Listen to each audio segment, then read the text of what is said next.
cliquer sur Méga Menu, paramètres généraux. On arrive ici sur les paramètres généraux, donc il y a une extension Pro qui est payante. Voilà, on va pas l'utiliser. On va retrouver donc les paramètres généraux, le comportement de... Alors, c'est très complet, hein. On va essayer de le voir quand même de façon rapide parce que c'est très complet. Vous n'avez pas forcément besoin si vous avez que quelques produits, mais voilà, c'est quelque chose qui est intéressant. Le premier clic ouvrira le sous-menu, le second suivra le lien, etc. Vous pouvez choisir. Le premier clic ouvrira le sous-menu, le second fermera le sous-menu. Voilà, ça c'est à vous de voir après dans la manipulation. Comportement sur le mobile, standard, sortie, vous laissez sortie du fichier et après vous pouvez choisir activer le menu Instance, vous voyez 0.1, toutes les applications sont, on applique toutes les instances, juste la première, etc. Ça sera pareil des modifications que vous allez voir plus tôt au fur et à mesure, c'est vraiment avec l'utilisation que vous allez faire. Thème du menu. Donc là, il y a plusieurs possibilités, vous voyez, qui sont faites dans le menu. Donc le titre du thème, vous pouvez choisir par défaut, My Shoes, par exemple. Les flèches, donc choisir le style de flèche.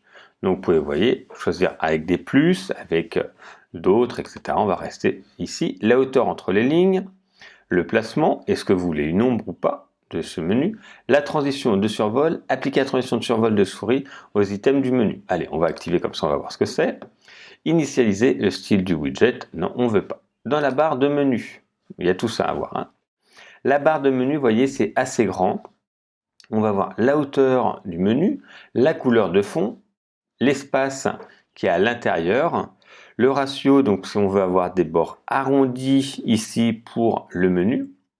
Et ensuite, donc ça, c'est les étiquettes du menu. Donc à gauche, centré ou à droite.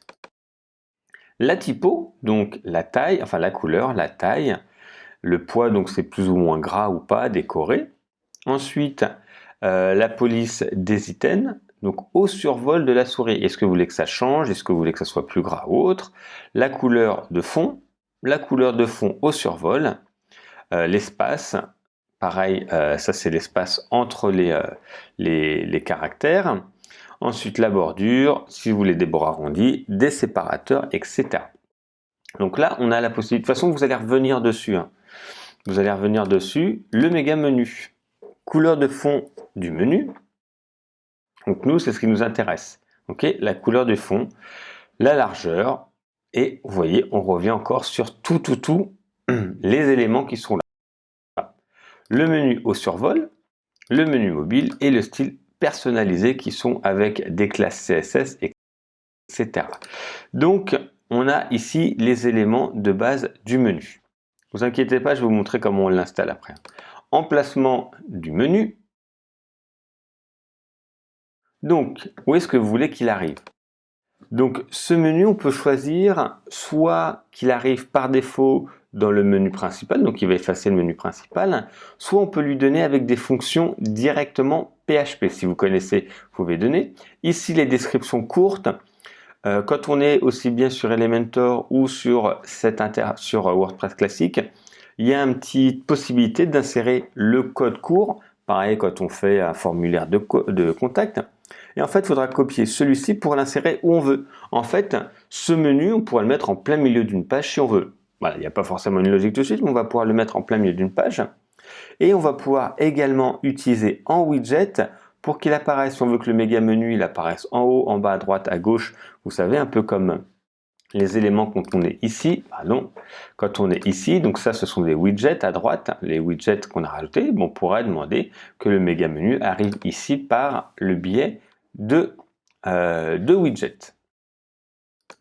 Et on a également des outils qui apparaissent, qui vont nous permettre en fait de choisir par rapport à l'export du thème, importer le thème et le donner des plugins si on veut réinitialiser tout ça. Voilà la première partie, donc c'est un aperçu pour l'instant général. On va maintenant nous intéresser plus particulièrement à la création de ce menu.